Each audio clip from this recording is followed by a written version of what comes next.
Okay, welcome back, guys. Nice to see all of you guys here. Welcome back to anyone who's joining us online as well.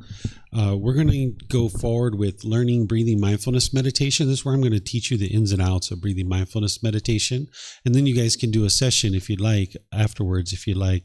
Normally, I'm starting this around 1:30, but this won't take me more than probably 30 minutes, 45 minutes to teach it to you. And then we'll be done probably with this at 3. And if you guys need to leave, it's up to you. You guys know you can come and go whenever you like. But if you'd like to stick around and do meditation, you can do that as well. I actually need to leave at 3 today. But if you'd like to stick around, I will give you guys the combination to the door, and you guys can meditate and then lock up if you like. But it's up to you guys what you would like to do. But usually when I'm teaching, if students have questions, I just keep going, until you guys decide that, because it's your course. It's not for me. I'm here for you guys. So if you guys have questions, I just will teach you. So that's why, normally I stop at 12 to go to lunch. But since you guys still had questions, I just went with it and just kept teaching you guys because it's your course. It's not for me. So what I'm going to do, since I have to leave today at 3, I have something that I planned at 3:30.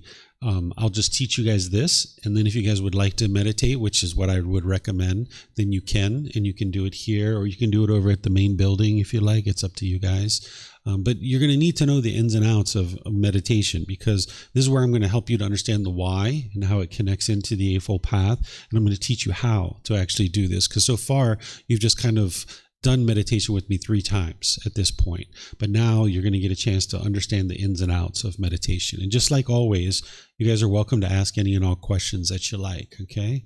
So first, just some meditation basics that I'd like to define meditation, at least the way that I talk about it. Whether you agree with this definition or not is up to you, but at least you'll know when I say the word meditation, what is David talking about? What I'm talking about is a technique to actively train the mind during dedicated, independent, purposeful training sessions to eliminate unwholesome qualities of the mind and or cultivate wholesome qualities of the mind in the positions of seated, lying, standing, and walking. So it's a dedicated, active, purposeful training session, right? So sometimes we might say nowadays, I'm going to go walk the dog and meditate, or I'm going to go for a drive and meditate, or I'm going to go to the gym and meditate. It's important that you don't see these things as meditation. While those might be fine activities and you enjoy doing them and you might continue to do those things, if you had my recommendation of doing meditation 2 or 3 times a day for 30 minutes or more, and you went and walked the dog thinking that you were training your mind to get to enlightenment, or you're going to the gym and that's training your mind to get to enlightenment, or you're just driving, taking a drive, or gardening or something like this, these things aren't meditation.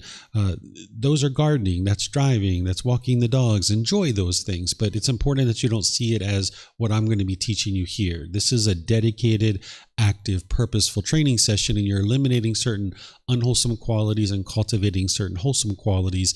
And there's 4 positions that the Buddha taught: seated, lying, standing, and walking. So whether you do those other things or not, that's a choice for you to make, and those things are fine. You won't experience any kind of harm doing those kinds of things, but it's just important that you don't see it as meditation. Okay. It's important to have a meditation teacher. As you guys heard, it's only a Buddha that could actually get to enlightenment by themselves without the help of any teachers or any guides. So you're going to need teachers and guides to be able to help you along the way. There's a fair number of people in the world that don't know that you need to have a teacher in order to get to enlightenment. So there's plenty of people out there that are trying to train their mind without even realizing that they're not going to be able to get to enlightenment by themselves without the help of a teacher or a guide. And there's been various people that have had challenges over the years not realizing that that was the case, and they've worked themselves into all kinds of difficulties and struggles. I don't suspect you guys will experience any of those kinds of things, because you're going to know that you need teachers, you need guides, you need to reach out to somebody. If you're experiencing some kind of challenge in your meditation, you'd like to ask somebody questions and get help. And if the answer that you get back from your teacher is, hey, that's normal, keep going, you're headed in the right direction, that can give you some confidence to know that that's you're headed in the right direction.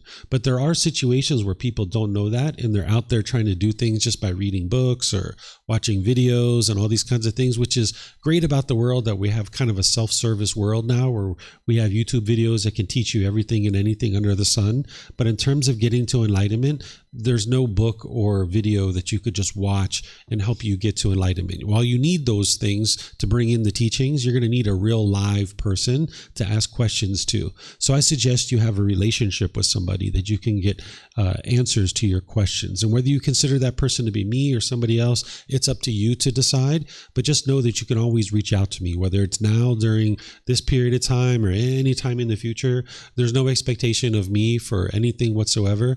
If I don't hear from you for 10 years and you call me up one day or send me a message and say, hey, David, I need help with my meditation. Sure, I'm right there to help you, right? So feel free to reach out at any point. I will tell you one story so that you understand how important this is that one time there was an individual who was training their mind on their own, not realizing that they needed to have a teacher. And they were doing this for 2 years, reading books, watching videos and stuff.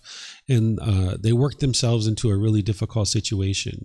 This person was a doctor, practicing physician, and they ended up getting to the point where they were sleeping 23 hours a day.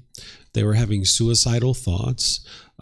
They were having repetitive thoughts, what we might call OCD, right? Repetitive thoughts over and over and over again. Their relationships were falling apart. They were highly depressed and sad. They couldn't go to work anymore because they were sleeping 23 hours a day. But at some point, this person figured out that they needed help from somebody. And this person ended up reaching out to me and contacting me. And I tried to help them for about 3 to 4 months through the internet. But their case was so challenging that I said to them, I said, I can't help you anymore from where you are in your home country. You're going to need to come to Thailand in order for me to help you. So they ended up coming here to Thailand, and I helped them for a period of time. And then after a while, they went back to their home country, and they still had some challenges, but they were working through that. After a few years, they did get back to normalcy, right? They went back to work. They didn't have the obsessive thoughts anymore. They weren't having suicidal thoughts. They were sleeping normal schedule. They did end up having a relationship that fell apart because they had a fiance and that relationship didn't go forward. But nonetheless, they got back to kind of stability, right? So this is the kind of thing that can happen if you don't know that you need a teacher. And again, I don't suspect anything like this is ever going to happen for you because you understand that. There are people out there that have actually killed themselves and committed suicide through trying to train their mind on their own without the help of teachers and guides, because your mind gets so discombobulated, it kind of implodes on itself, and you don't have somebody to reach out to get help and to understand what you're experiencing as you're going through all these changes. So you're going to need somebody to reach out to as you're going through all these changes. So I don't think any of this stuff will ever happen to any of you guys because you have somebody that you can reach out to. So just be sure you have somebody, that this isn't just something to dabble with. If you're really focusing on training your mind, you would like to be sure you're doing so with the guidance of somebody that understands how to awaken the mind to enlightenment. And there's 4 positions that the Buddha taught: seated, lying, standing, and walking. And you would use these different positions at different times. So I'm going to explain to you guys what these positions are and how to use them. But just like everything else, don't believe me. You got to be able to implement this into your life and see how do they work for you. So I'm going to share with you how I've used these positions and what they are, but then you've got to see the truth for yourself and practice them to see what works for you, because you're going to need a tool belt, because you're not going to be able to use the same position all the time. This body that you have, it's going to change. It's impermanent. So you're going to need these different positions at different times. So the seated position is one that is kind of like the primary position that a lot of people use when they're first starting out. You either sit on the floor, in a chair, on a bench, a wheelchair. You can really sit however you're comfortable. If you're on the floor, you probably have some cushions with your legs crossed, but there's other ways to do it too. If you're in a chair, you might be sitting with your feet flat on the floor or crossed at the ankles, but you can see me in a chair with my legs crossed. So there's many different options for that. Essentially, you'd like your upper body to be erect with your shoulders back and your sternum up. This keeps your mind attentive and alert during the meditation, because this is a dedicated, active, purposeful training session where you're eliminating unwholesome qualities and cultivating wholesome qualities. So you'd like the mind to be attentive and alert during this time. So having the sternum up and the shoulders back will help you to be able to do that. But while you're in the seated position, which can be like your go-to position. I'd say like probably 90% of the meditation I've ever done has been in the seated position. This can potentially, for some people, be the go-to position, right? But sometimes when you're in that seated position, you might feel pain in the body, like your back could be hurting, your hip could be hurting. What I suggest you do is just kind of shift and try to get comfortable, because you don't have to strike a pose and just keep with it. You can actually adjust inside your position. But if you can't get comfortable, you can switch to a lying position where you're lying on the floor face up and your arms are out to the side. In yoga, they call this resting pose or corpse pose or shavasana. These are ways that they refer to it as. So you could just lay down face up with your arms out to the side. The training that you're doing for the mind is exactly the same. You've just changed your body position. So this is really helpful if you're noticing any aches and pains in the body whatsoever. But when you're in the seated position or you're in the lying position, you can notice that you doze off and you're starting to get sleepy during the meditation. So if you like, you can switch to a standing position, or you could switch to a walking position. So if you stand up and stand with your feet, shoulder width, you can clasp your wrist in front of you, or put them on the sides, or put them behind you. Same thing with the mind, but you're just in the standing position where the mind's more active and more invigorated. I've also used this position like if I was at a bus stop and I knew that the bus wasn't coming for like 15, 20 minutes and there's nowhere to sit, I might just stand there and do a little meditation. It might not be one of my 2 or 3 meditations. It might just be like a little 5-minute here, 10-minute there, a little touch up, but I've used it in that situation. Also, like if I was waiting in line, like maybe getting my driver's license or something, not in Thailand because they have seats, but in other places, you might be in this line that only moves like every 10 minutes or every 15 minutes. I would stand there and meditate. Just get a little touch up, right? So that's an option for you as well. So that's the standing position. Kind of helps you if you have aches and pains in the body, or if you're falling asleep, you can switch to a standing position, or just use it as a little touch-up meditation. Then the walking position, that one's also good if you're noticing you're falling asleep, but it's also good if you have an overactive mind. If the last thing you're thinking about is going and sitting down and being still somewhere, you might need to actually move while you're meditating. And I'm going to teach you this tomorrow afternoon so that you can learn this walking meditation, because this is a great tool to have in your tool belt. You might actually use it by itself or combined with other positions. You can actually switch during your session. You might switch from a seated to a walking, or a walking to a lying meditation, or something like that. So these are the 4 different positions, and you can use them in any different ways. You can use them the ways that I just mentioned, or you might find other uses for them as well.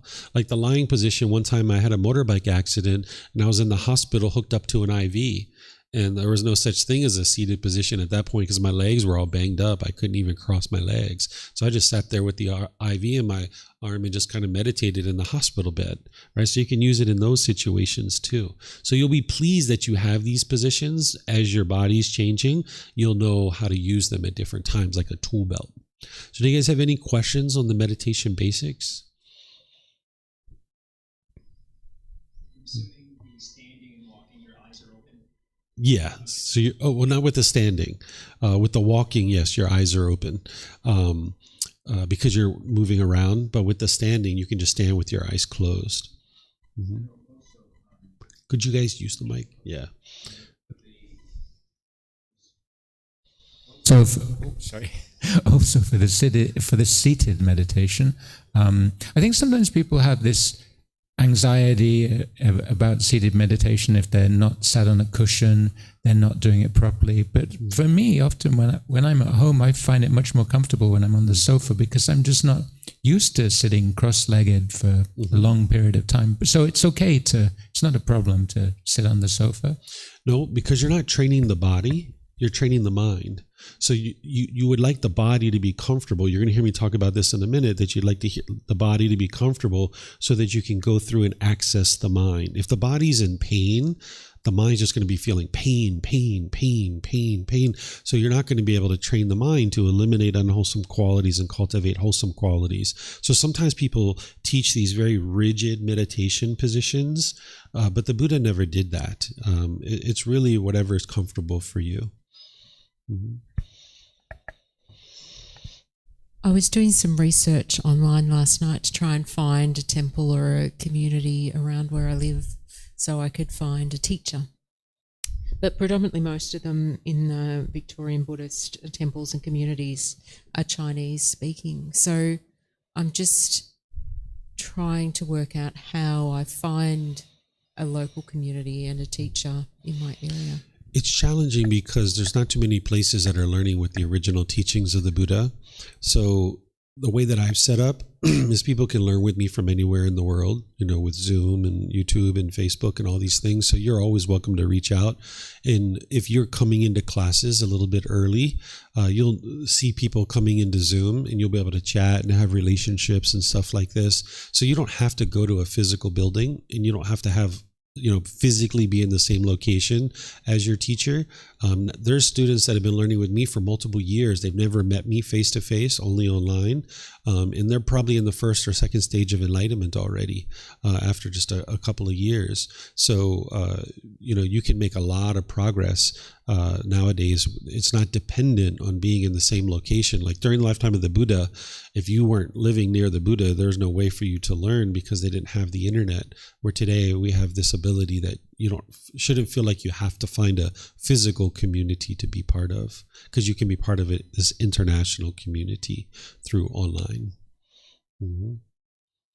Okay, so now let's go into starting and conducting meditation session. The first thing is, it's important to understand the mind is the boss and the body is the employee. What I mean by that is, in order to get to the boss, you got to go through the employee, right? So you'd like the body to be comfortable, not luxurious, but not painful. That's the two opposite sides of the spectrum, right? But if your body is comfortable, then you can access the mind. Because the employee, if it's painful, it's not going to take you to go see the boss.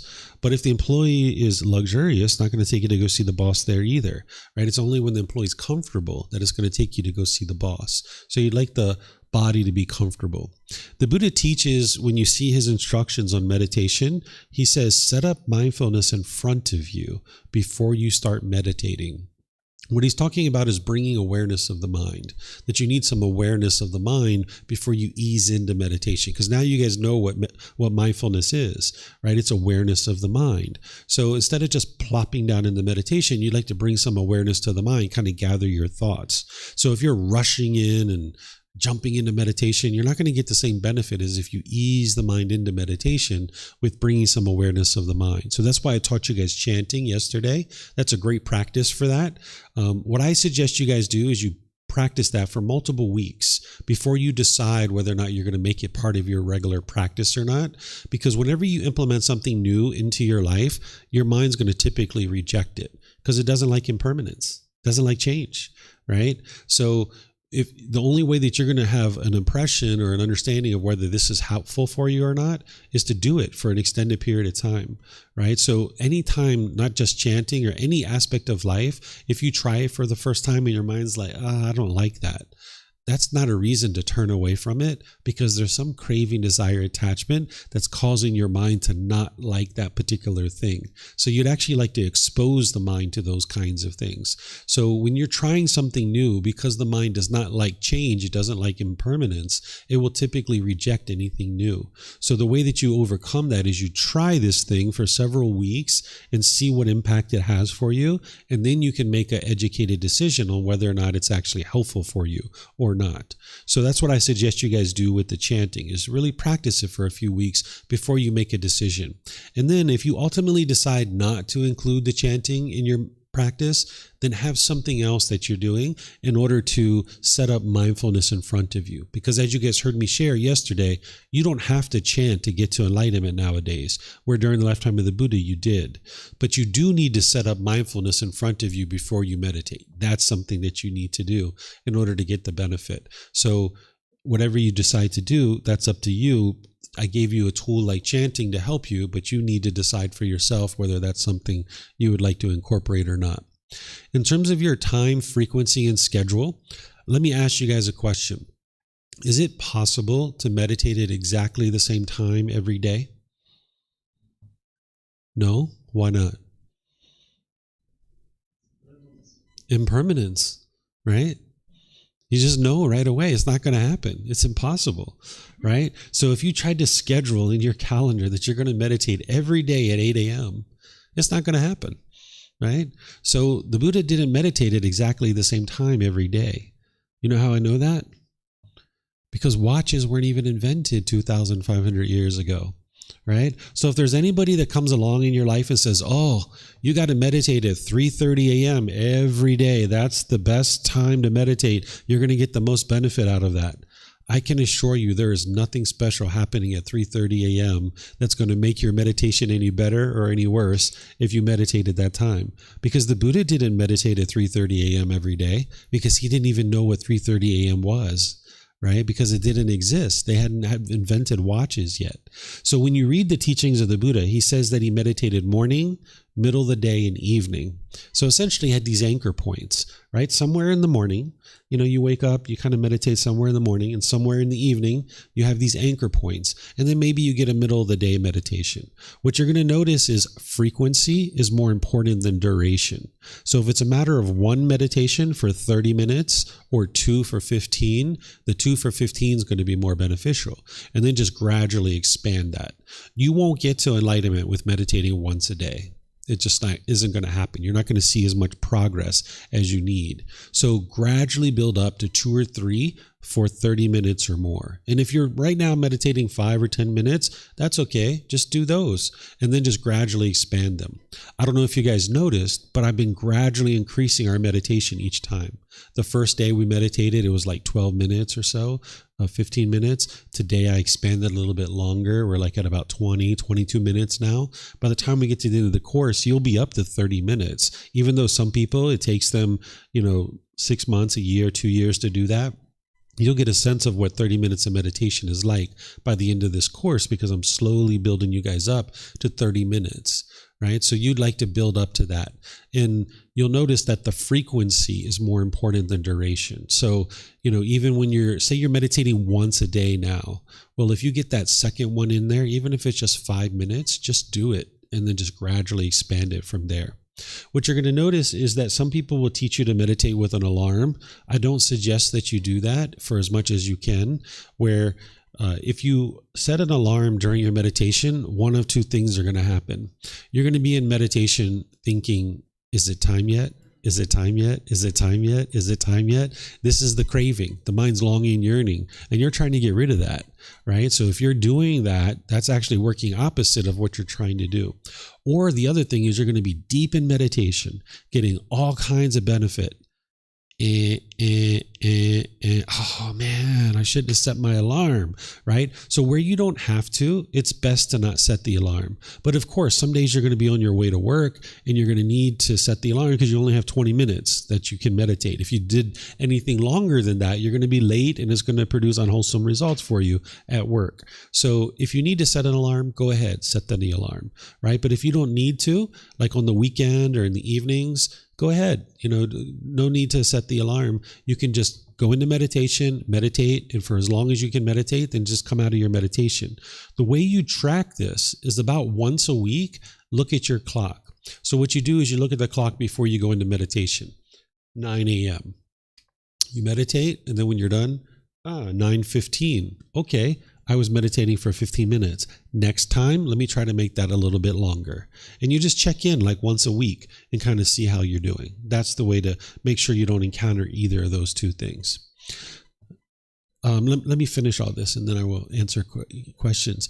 You might notice sleepiness during your meditation. If you notice sleepiness during meditation, you already have one way that you can solve this. It's just switch to a different position, right? You can switch to a standing or a walking, right? That's one thing you can do.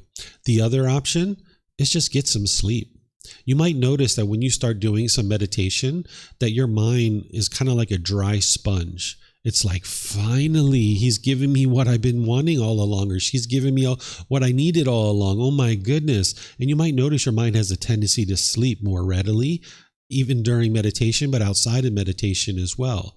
It's kind of like this little hump that you have to get over where your mind's kind of working. And it almost becomes exhausted sometimes by doing so much work in the meditation because it's not used to this. It's kind of like when you first start going to the gym, it's much more tiresome than when you've been doing it on a regular schedule. So you kind of need to get over the hump with your mind where you got kind of a 3 months, 6 months, some people even a 1 year hump where they feel kind of sleepy and drowsy during meditation. meditation and after meditation. Because no matter how long you're sleeping right now, you might not be getting quality sleep. So when your mind starts performing optimally, it's kind of like, thank goodness. And your mind might start being interested to sleep. So if that's the case, you could, if you're in the meditation for 3 minutes, 5 minutes, and you're just feeling super drowsy, just get some sleep, take a nap. When you wake up, then meditate. Right? No need to force it. You're not trying to force the mind. You're not trying to control it into this little square peg, right? You're just trying to ease the mind into this enlightened mental state. So if you're noticing sleepiness, you can change positions or just get some sleep. You might notice physical sensations during your meditation. What I mean by this is like itching in the body or things like this. This isn't the bodily sensations that I was describing earlier with right mindfulness. This is just like little itchy sensations. If you're noticing that in your meditation, if you can avoid scratching, that's usually best, because then your mind can stay focused and you don't have that urge for permanent comfort of the body. You can notice the impermanent nature of this itch, that it arises, it changes, and then it fades away, right? That's what's going to happen with these itches. But sometimes you're in meditation and you're trying to control the mind on the breath, and you're just like, oh man, I need to itch. So if it's been like 5 seconds or so, okay, go ahead and itch, right? But now the next time, try to make it longer. Try to make it 8 seconds or 12 seconds, and then gradually make it longer to the point where over time you notice that there is an itch, but your mind's not bothered by it at all. You understand that it's impermanent. It's going to arise, it's going to change, and it's going to fade away. And you can rest comfortably and reside focused on your breath, unaffected by this impermanent nature of the body that is not going to always be comfortable. You might notice visual stimulation during your meditation. What I mean by this is you might notice like colors of flashing lights, like white or purple or green. You might have certain images that you see in your mind, because I'll explain to you what this is, because sometimes people contact me and they say, hey, David, I saw the color green. Does that mean I'm going to get rich and wealthy? Or I saw the color purple. Does that mean my boyfriend or girlfriend's going to come back to me? What does that mean? So I'll explain to you guys what this is. So your sight is actually occurring inside the brain. When your eyes close, you can actually still see, because sight is occurring inside the brain. The eyeball itself is just bringing in light where the sight is occurring inside the brain. So even with your eyes closed, you can still see things. And it's all happening inside the brain. So your brain is one thing. That's the physical organ. The mind is something different. That's the non-physical, non-tangible thing, right? It's not physical. You can't touch it. You're training the mind, and these two things are connected, but you're training the mind, and it has an effect to the brain. The physical structures of the brain are actually changing as you're meditating. Doctors and researchers and neuroscientists are studying this now. They actually have a whole field. It's called neuroplasticity, where they study the physical structures of the brain changing. And what they're noticing is that people that meditate, the physical structures of the brain are changing for the benefit, for the positive. And once they get to a certain point, the physical structures of the brain never go back to the way that it was before, just like what the Buddha taught us about the enlightened mind, that once you get to a certain point, it never regresses backwards, right? So when you're training your mind and you're purifying the mind with the training of meditation, the physical structures of the brain are changing, and now it can produce different colors of lights or different images and things like this. I actually heard this when I was meditating a few times. I used to walk around with a lot of pressure in my skull. I used to get migraine headaches, even to the point of vomiting and things like this. But there were times where I was meditating that I could hear I could hear it changing, right? So, and I don't have pressure in my skull anymore, and I don't get migraine headaches any longer either. So your brain is going to start functioning better as you're training your mind. So you might notice these kind of lights and colors and images. This is normal. You might even at different times notice other images as well. So if you ever notice these kinds of things, if you're ever curious, you're always welcome to reach out and I will help you.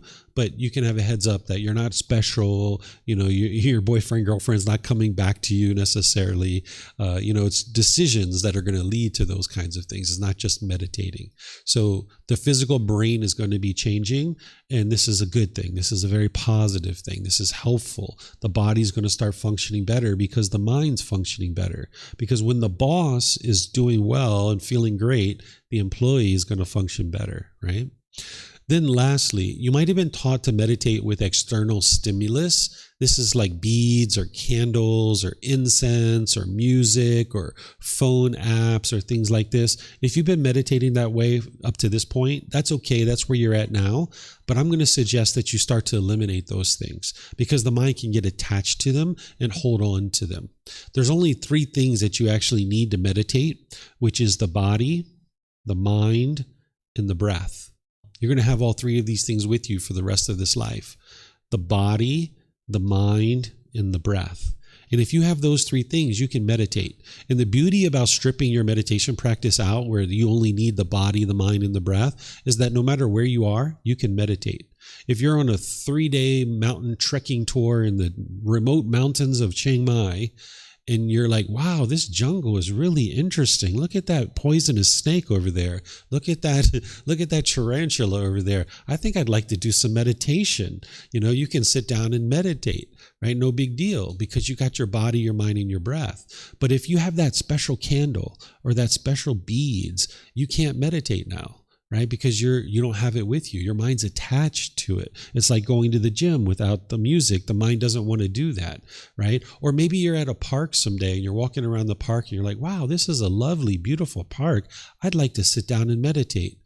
Oh, I can't because I don't have my incense with me, or I don't have my phone app or my music or whatever it is. So you'd like to strip all that stuff away so your mind's free and liberated, because you can even get attached to meditation, right? You can get attached to certain objects in your meditation. So you'd actually like to move your meditation practice around. Once you get stable with a nice steady meditation practice, you'd actually like to move around in different locations so your mind doesn't get attached to meditating in the same place all the time, or with the same meditation cushion, or the same lighting, or the same sounds, or things like that. You'd actually like to move around and train your mind that impermanence is normal, even in your meditation practice. And you'd like to introduce this impermanence, which is going to help your mind become more focused and more concentrated.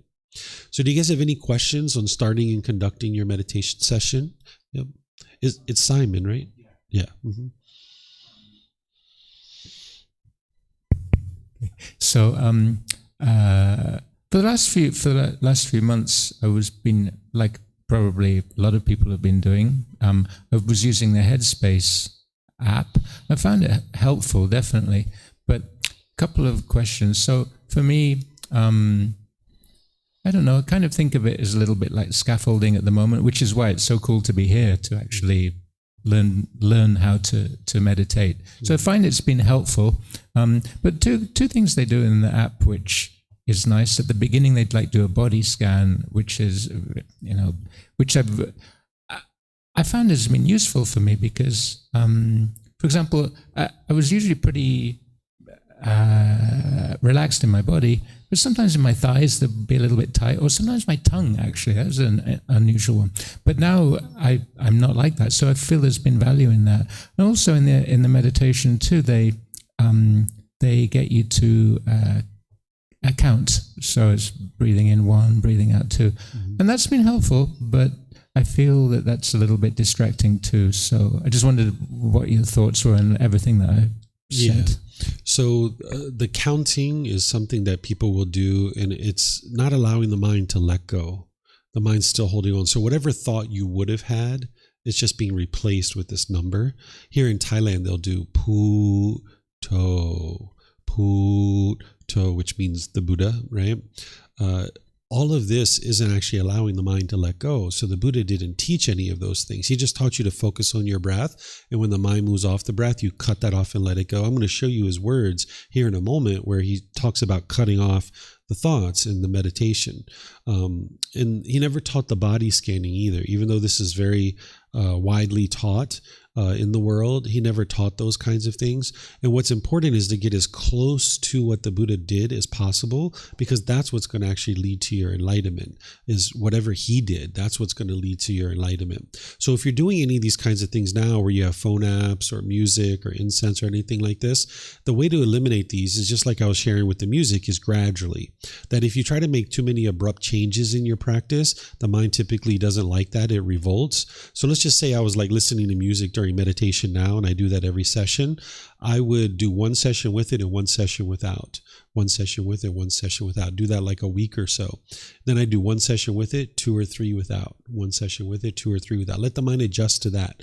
Then after a week or so, one session with it, 3, 4, 5 without, right? Just slowly, gradually ease the mind away from this. And then eventually the mind's like, I can do this by myself now. Because otherwise it's going to hold on to the phone app or counting or whatever it is like this. You would like to get to the point where you don't have any of that stuff and you can focus the mind on the breath. And then you're noticing with your mindfulness when the mind's moving off the breath, so that then you can cut it off and let it go. Because that's what's going to help you practice that right mindfulness and right effort in your day-to-day life. You need to be aware of those bodily sensations and then be able to cut off and let go. But if you're sitting there counting in meditation, your mind hasn't actually let go at that point. So that's what you would like to be able to do. In terms of like noticing where there's tension in the body and letting that go, that's helpful. Right? If you're noticing your shoulders tight or tense or any other part of your body, it's all happening from in the mind, because the mind's the boss, and you can let that go and just kind of relax. That's helpful to have the body relax during meditation. Mm-hmm. Mm-hmm.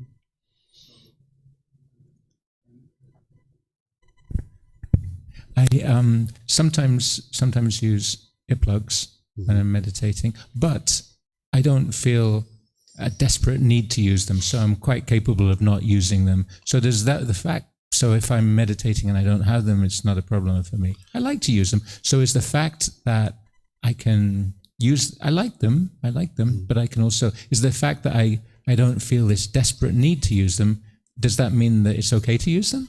It's better not to use them, because what's happening there is the mind doesn't like the impermanent nature of the sound. And now it thinks the way to solve that is to block the sound out. Where in reality, what you need to do is eliminate the underlying craving that is uncomfortable or disinterested in having this impermanent sounds that are coming in. So you would like to get rid of the earplugs, where you can reside peaceful and joyful in the meditation, just focused on the breath. No matter what sound you're hearing, you'll be completely comfortable with that. And one of the ways that you accomplish this is you expose the mind to the things that it doesn't want to experience. So for example, if you know that loud honking horns are something that your mind doesn't like, then it would be helpful for you to meditate in a situation where there's lots of horns honking. Whether you use like an audio file on your computer, or whether you go to a place where there's traffic. Like one time I saw a monk on a boat that had like 500 people on it. It was like a ferry boat, and he was sitting on top of the engine compartment, and the boat was rocking side to side. The people were all crammed in there talking really loud. The engine was rumbling. There was smoke. So all these different things were potentially going to impact him. The sound, right, from all the people in the engine, the vibration of the engine compartment, the smell of the diesel fumes that were coming out of the engine. And he was just sitting there training his mind to be focused and concentrated. This is an impermanent situation, and the mind can be just as peaceful and joyful in that situation as any other. So you would like to expose the mind to those sounds so that you can get to the point where you don't need the earplugs. And that's what's going to train you to let go of its cravings. Because when we talk about the concentration and the focus and the peace and the joy, that's not actually coming from the meditation itself. It's actually coming from the mind eliminating craving. Because when you have craving, your mind's going to be pulling in all these different directions, and you'll lack concentration. That's why you think you have ADHD or ADD, right? But when you get rid of those cravings and the mind's not pulling you in all these opposite directions, you'll be able to be focused and concentrated, because your mind is stable and steady. It's free. It's liberated. But you won't get to that if you just block out the sound, because the mind's not getting comfortable with that impermanence.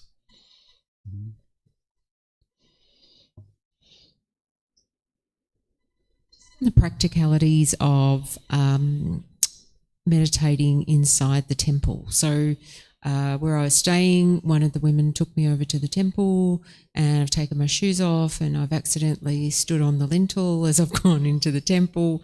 And then she says to me, you have to get down on your knees and you have to do this 3 times, and then you'll go over here and you'll get the thing wrapped around your wrist, and then this is this and that's that. And I'm thinking, okay, now I don't know, and I'm actually too scared to go to the temple and meditate inside the temple, because I don't want to show any disrespect by not doing all the appropriate things to go in there. Okay, so those are all cultural protocols and things that their mind could potentially be clinging to. The Buddha never taught those kinds of things. People did bow to the Buddha when he was alive. He didn't tell them to do it. He didn't teach them to do it, but that's what they did out of respect. And it helped those people to eliminate their ego by doing that, right?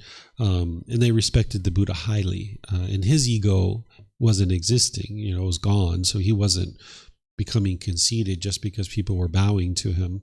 But people did that during his lifetime. So now people think that those statues, they think those statues are actually the Buddha physically sitting there. They think the spirit of the Buddha is in those statues. But the Buddha never taught that. He didn't teach to have a statue. He didn't teach that his spirit is in those statues. That's why you'll see people feed the statues. If you've ever seen that, they'll give them little cups of food and water and stuff like that, and then they'll come back like 3 hours later and the water's down, and they think, the Buddha drank the water, when in reality it's just evaporation, right? So you'll see all these kind of beliefs that people will do, but that's not something you have to do. Just because somebody else is doing it doesn't mean you have to do it, because not everybody does that the same way. If I go into a temple to meditate, I'm just going to walk in, sit down, and start meditating. I'm not going to bow to the statue. I used to in the past, but I know that that's not part of the teachings, and you don't have to do that. If somebody gets angry or frustrated or agitated because they bow to the statue and you didn't, who caused that anger? What caused that anger? Do you know? It's their craving, desire, attachment. They're craving for every person who comes into this temple to bow to the statue, perhaps. And now they get angry when they see somebody who doesn't do that. So I would be surprised if somebody got angry that you didn't bow to the statue. But if they did, you didn't cause that anger. It's their own craving. So just like your mind causes your own craving or your own anger and frustration, your own discontentedness, their mind's doing the same thing. So if somebody tries to blame you for the feelings that they're experiencing, you can know with 100% certainty, without a shadow of a doubt, you didn't cause that. So you can just show up to these buildings, because these buildings are open to the public, and there's not just one fixed way that everybody has to do something, because that's permanence. Even a lot of these temples where they have certain clothing restrictions and stuff like that, I don't have that stuff here. I don't have any rules, because if you'd like to come and wear whatever clothes you'd like to wear whatever clothes you'd like to wear. It doesn't affect me, right? But sometimes people are trying to change the outside world, and they're trying to force people to do things a certain way. For some temples, they require you to wear white clothes in order to come, right? And if you don't have white clothes, they don't want you to come to the temple. But to me, that's just hindering someone from coming to the temple. Maybe they don't have white clothes. They like to just come and learn and grow and develop. So I don't have any of that kind of stuff here. And if you see a place that is like that, that's very rigid and that's getting angry when you're showing up and choosing to not bow, probably not interested in going to that kind of place. So you just find a place where you can be practicing without people constantly trying to control you and tell you what you should or shouldn't be doing. Because all those things are just cultural protocols that if your mind grabbed onto and you adopted them in your mind, it's going to actually hinder you from getting to enlightenment. And those people just don't understand that, because they're not studying with the original teachings. They're still craving permanence in that environment. They haven't understood the very first teaching of the Buddha, the universal truth of impermanence, right? That's the very first teaching of the Buddha. So they haven't even understood that. They think that everybody should do things the same way. So, and I know these people are kind-hearted and they really think they're trying to help you by sharing these kinds of things with you. But you've got to see the truth that that's not something that you need to subscribe to. Yeah, you can chant. I've chanted in these temples before. It's open to the public. The way that you can think of a temple is it's like the womb of a woman.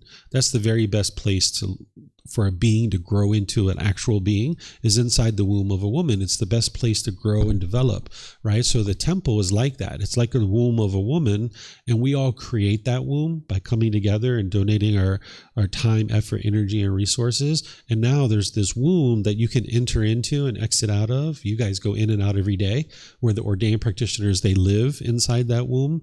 And now beings are growing and developing into becoming a better and better human being. So you can do whatever you like inside that womb. You're going to experience the consequences, right? If you went into a temple and started punching people, that you wouldn't do that, but that's what you would experience the unwholesome results of. But chanting or meditation or whatever, it's your practice. And if there's anybody that's trying to impose on you what they think you should be doing, first, if someone's giving you unsolicited guidance and just saying, hey, you're supposed to do this and you're supposed to do that, that's their conceit. And that's their craving. That's their ego and arrogance. Like, I know the right way. You're not doing that. And I need to fix you because I'm getting angry and frustrated that you're not doing things my way. You just got to see through all of that. And that's their craving. That's their desire. And you can just practice whatever you're comfortable with. So if you'd like to chant in a temple, yeah, go for it. Mm-hmm. Thanks. David, it has just gone 3:00. I can happily hold my question. It doesn't matter. I know you have to get away. Yeah, I was going to share a few more things with you guys. My question can wait. I don't have to leave it exactly 3, but sometime at some point. Yeah. This is a question class. You guys have lots of questions, which is really wonderful. Yeah. So just to recap that, when we go to any of these Watts and they're telling us to cover up and things like that, I understand it's a sign of respect, but again, that's their perception and their beliefs cultural beliefs at that moment, rather than the permanent. They're looking at the permanence versus the impermanence. Yeah, I'll explain to you why they're doing this. Of course, it's craving, desire, attachment, wanting everybody to do a certain thing. But the reason why they ask people to cover up is that the ordained practitioners that are living at a temple, they're supposed to be training their mind to get to enlightenment. And part of that is to eliminate sensual desire, that fetter of sensual desire. And one of the strongest sensual desires that some people have is the craving for sex, right? So if you're in this womb of the woman trying to train your mind to get to enlightenment, you might have sensual desire. And now when you see somebody with skin showing, it can rise your sensual desire and make it hard for you to get rid of it. So they try to keep the womb of the woman kind of sanitized to the point where these people can grow and develop and get as close to enlightenment as possible. Because once you get to enlightenment, it doesn't matter what you see. You could see a naked person laying there, come get me now kind of thing, enticing you to come have sex. You would be disinterested in doing that. But on your way to enlightenment, it can be challenging. So your mind's still tempted by these things. So they try to get to a point where people aren't wearing those things. So it keeps the environment protected. But my thing is that, what I share with people is that you can't change the outside world, because these same ordained practitioners, they walk down the street, they go to restaurants, they have Facebook and Instagram, they see pictures. They're not going to get to enlightenment by sanitizing the outside world and the environment, because they can't do that. They're going to need to be able to see those things, know that their sensual desires are rising through their mindfulness, and they're going to need to cut off and let go, applying right effort. So that's why for me, I don't have any of that kind of stuff. I've had women come here and sit in a dress with their legs open right in front of me, and there's just no interest, right? Of course, because, that's not what I'm here for, and that's not what I do. So I'm not going to tell that person, hey, you need to cover up, or you need to do this, or you need to do that. No, the responsibility is on me to train my mind to not be tempted by that kind of thing. So some people don't understand that, so they try to create the temple environments where people are wearing certain clothes and covering up, and they think that that's going to be helpful, and that's their perspective. And it's not that it's right, or it's not that it's wrong, and it's not that my perspective is right or wrong. It's just that I choose to let people come and be comfortable and wear whatever they would like to wear, and then the responsibility is on the individual to train their mind to be able to not be tempted by those kinds of things. And I think that's a better way to approach it, so that's the way I do it. But again, that's not right or wrong, it's just the way that I choose to do it. Part of that self-control. Yeah. It's that's what the mind needs to gain. Is it needs to gain inner discipline and inner control, and you won't get to that by training the outside world to do things your way, right? So if somebody was truly interested in getting to the point where they're not seeing anybody wear any kind of skin, or show any kind of skin, they're going to need to get rid of their phone. They're going to need to get rid of the TV. They're going to need to go out into the woods in a little shack and be there for multiple years. And that some people do that, and some people choose to do that, but that's a choice that they can make to go do those kinds of things. Where when you start imposing your expectations on other people, this is where it gets really dicey, where the individual's trying to control the outside world, and you're not going to be able to do that. And you got to control the inner world and have that inner discipline. Mm-hmm. Do you still would like to ask your question? Okay. I've heard it said that it would be wise to have whether a thorough understanding or to be some way have some progress on the Eightfold Path, observing the 5 or 8 precepts before someone begins to meditate.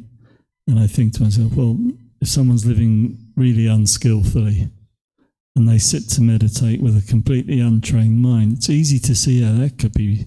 Like you mentioned earlier, there are some dangers to meditation, whether it be without a teacher. But I've heard it said, I wonder what you thought of that, maybe to have some practice or thorough understanding of the Eightfold Path before someone would even begin to meditate. So the order and sequencing that the Buddha teaches is he teaches you to learn the Four Noble Truths first, which means you need to know the 3 universal truths, right? So you learn that first. Then he teaches you the moral conduct to improve your moral conduct. Because as long as you're spewing out harmful moral conduct, it's just going to produce harm coming back to you. So you need to shut that down as soon as possible. Then that's where he starts teaching you the mental discipline. So in the same order that the Eightfold Path is in, that's the sequence that he teaches it to you in. But all those things can be happening at the same time. Like you can see today, I've taught you essentially that entire thing. But in terms of you implementing it into your daily life, there's no harm in starting to meditate right away. You don't have to delay that until you get your moral conduct sorted, because the meditation is actually going to help you with your moral conduct. And your moral conduct is actually going to help you with your meditation too, because you'll find that as you improve your moral conduct, your meditation is going to get better, because you're knocking down the cravings during your moral conduct and you're knocking them down during your meditation as well. So all this stuff can be kind of coalescing together, all the factors of the Eightfold Path. That's where I suggest people focus on the Eightfold Path, the Four Noble Truths, the 5 precepts, meditations in there. That's like the real core and central. That core teachings I showed yesterday, those are the ones to focus on to get started. Okay, a few things to share with you guys. These are the words of the Buddha on the 4 types of meditation that he taught. And I share this with you guys. So again, you don't have to believe what I share, right? Don't believe what I share. See the original words of the Buddha for yourself. These are the 4 meditations that he taught. These are the only 4, right? So you might see hundreds or thousands of meditations out there that are teaching all different kinds of things. And in some cases, they're taking your mind in the opposite direction of enlightenment. So if you understand what the Buddha taught and the reason why, then you will understand what you're eliminating and what you're cultivating. So prior to this, the Buddha was teaching some things to his ordained practitioners that needed to be practiced in order to make their way to enlightenment. But then he gets to this, where he says, having based himself on these 5 things, meaning the 5 things he just talked about, the monk should develop further another 4 things. The perception of unattractiveness of the body should be developed to abandon lust. This is a meditation to eliminate sexual cravings. Not everybody needs that. That's a special meditation, and I have it in the book and I teach it. But some people can eliminate that without that meditation, but that is one that can help you. Loving kindness meditation should be developed to abandon ill will. This is the anger, hatred, ill will, and all those lesser versions like frustration, agitation, annoyance. By the time you get to enlightenment, you won't even have the slightest dislike towards another person. Right now, there's probably people you like and certain people you dislike. That dislike is coming from your own mind. There's certain expectations that you have of that person.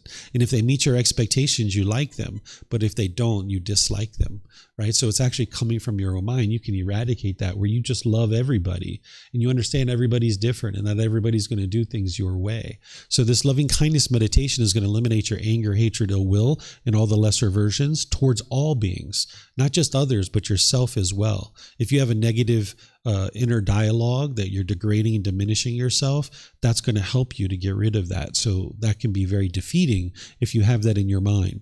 Here, though, mindfulness of breathing mindfulness meditation should be developed to cut off thoughts, right? This is what the Buddha is teaching you, is to cut off and let go, to cut off and let go. During your meditation, you will experience thoughts. Even as an enlightened being, you'll have thoughts, but you would like to get to the point where you can let go, let go, let go. Because in daily life, you can't let go, right? You see something, you hear something, you smell something, you taste something, something comes in contact with the body, some thoughts or ideas go through your mind, you can't let go. So this is the meditation that's going to help you to do that. It's going to cultivate mindfulness or awareness of mind, concentration, and then it's going to train your mind to let go. Then there's this other meditation to help you realize non-self. And you'll learn that if you continue to learn with me. At some point, you'll learn that in the various courses and retreats that I share. And this is a specialized meditation too. Usually people start with breathing mindfulness and then they move into loving kindness. After about 4, 6, maybe 8 weeks of doing breathing mindfulness, then you can bring in loving kindness and you'll be able to help you from there. So what I've done here is I've taken each one of these meditations and now I'm showing you what is the unwholesome quality that you're eliminating and what are the wholesome qualities that you're cultivating. Because remember, it's a dedicated, active, purposeful training session. You're eliminating certain unwholesome qualities and cultivating certain wholesome qualities. So the breathing mindfulness meditation is training your mind to let go, eliminate that craving, desire, attachment. It's also developing mindfulness or awareness of mind, that wholesome quality, and the wholesome quality of concentration or focus, that singleness of mind. So that's what it's helping you to do when you're focused on the breath. Okay, you'll learn these other ones at different times. This course, we're just focused on the breathing mindfulness meditation. Here's some more words from the Buddha on meditation. He says, a pot without a stand is easy to tip over. A pot without a stand is easy to tip over. The pot is your mind. The stand is your meditation practice. A mind without a meditation practice is easy to become discontent. That's what he's saying, right? So when you meditate and as you are meditating, that stand is becoming wider and wider and wider, and it's harder and harder to tip over the pot. Right? It's harder and harder to become discontent when you have this really well-developed meditation practice because the mind's becoming more and more stable. Here he's talking about the importance and kind of the goal and the significance of meditation. He says, monks, there is one thing that when developed and cultivated leads exclusively to liberation, to freedom from strong feelings, to elimination, to peace, to direct knowledge, experience, to enlightenment, to nibbana. What is that one thing? Mindfulness of breathing mindfulness meditation. This is that one thing that when developed and cultivated leads exclusively to liberation, to freedom from strong feelings, to elimination, to peace, to direct knowledge, experience, to enlightenment, to nibbana. So he's saying there's one goal for this meditation. That's to get to enlightenment. That's it. If you're doing this meditation, the goal is to get you to enlightenment. He's not saying you only need one thing in order to get to enlightenment, because otherwise he would have just taught meditation and that's it. We wouldn't have 45 volumes of books that are this thick. It's basically like saying your car, it leads to one thing, which is transportation.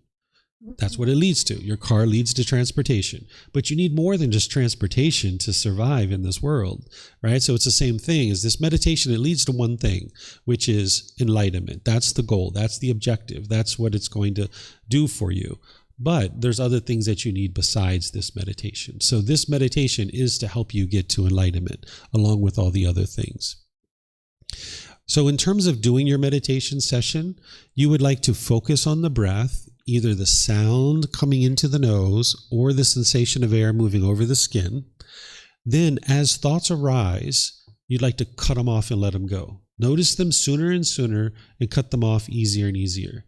You will have a bombardment of thoughts maybe, or you will indulge in a thought and follow that for a period of time before you bring your mind back to the breath. But ultimately, you'll keep bringing your mind back to the breath, back to the breath, back to the breath. Over time, you'll get longer and longer periods of time between your thoughts where it's quiet and still, right? Even an enlightened being still has thoughts during their meditation. But the difference is that they notice their thought right away and they cut it off and let it go. And then they maybe have 30 seconds or a minute in between thoughts where the mind's quiet and stilled. So whenever you notice a thought, cut it off and let it go and bring the mind back to the breath.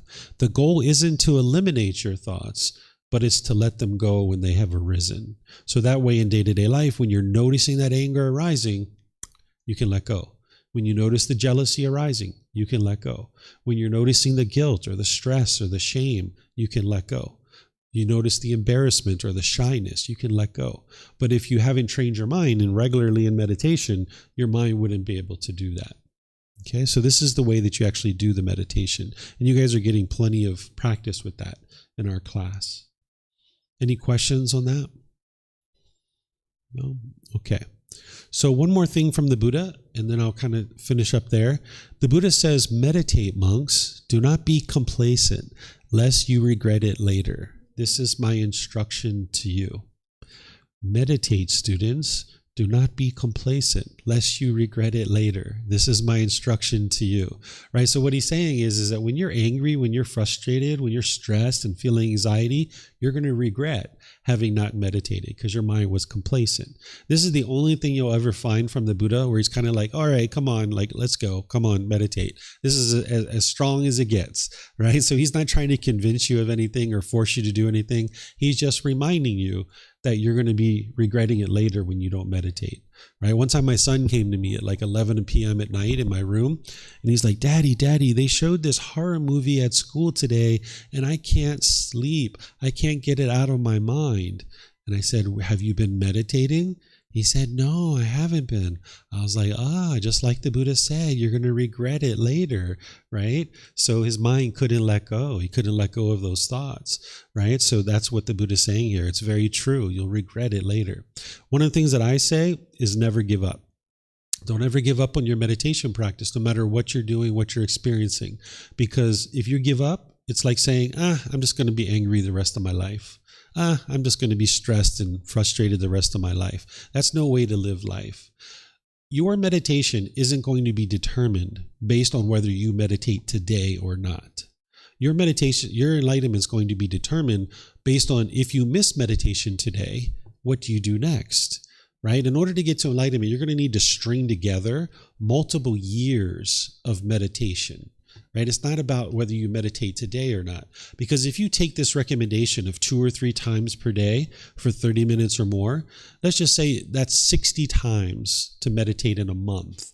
Well, if you got 52 or 53 in, you're making your way to enlightenment. No harm, no foul, right? 52, 53, 54, you're still getting to enlightenment. Don't worry. String that together for the next several years.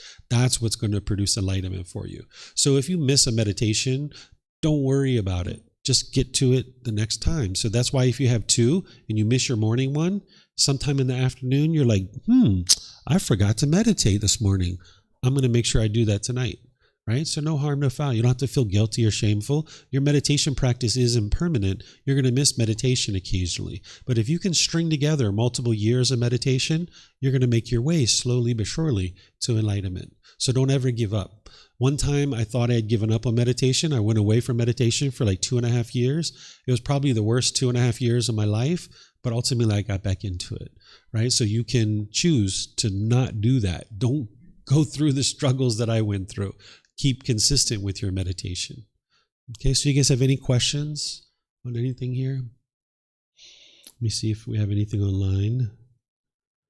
Hello, everyone in the internet world. All right, I don't see any questions anywhere.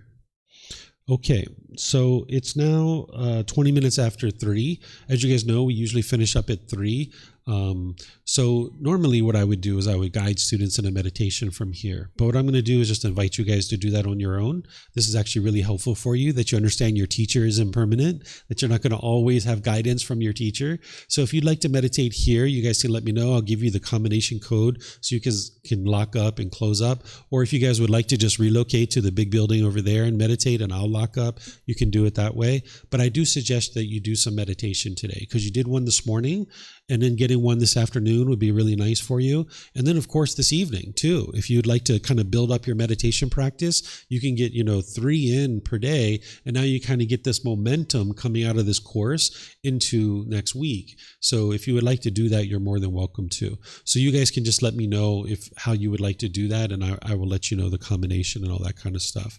But I'm going to just end class here by thanking you guys. Thank you for being interested to learn. Thank you for all your questions. It's been great to have these kinds of discussions where you guys get really in depth with it. That's wonderful. Thank you for those of you guys online that are joining as well. And as you guys would like to learn more, you're more than welcome to be here. I'll teach you some more. Tomorrow, we're going to start off with meditation. There's going to be probably more people here because tomorrow's our normal Wednesday where we have Wednesday classes. There'll probably be a lot of people coming in. I'm going to teach you the 3 poisons, the 3 unwholesome roots, the 3 fires. This is where you're going to now broaden your understanding of what's really plaguing the unenlightened mind and really deepen it. Because today you got a little window into it with the 4 Noble Truths, where tomorrow I'm going to broaden that for you and I'm going to deepen it. And then I'm going to teach you the solutions to it as well, to solve these pollutions that the Buddha discovered. Then I'm going to teach you the 5 precepts, which are the 5 impactful decisions that you could make either wisely or unwisely, that is either going to produce wholesome results or unwholesome results. So I'm going to teach you those kinds of things and showing you how to apply it to your day-to-day life. Then I'm going to teach you walking meditation in the afternoon. So you'll have that as part of your tool belt. So whatever you choose to do, have a wonderful and lovely rest of your day, and we'll see you next time. Sawadee-kap. Sawadee-kap. Yes. Is nirvana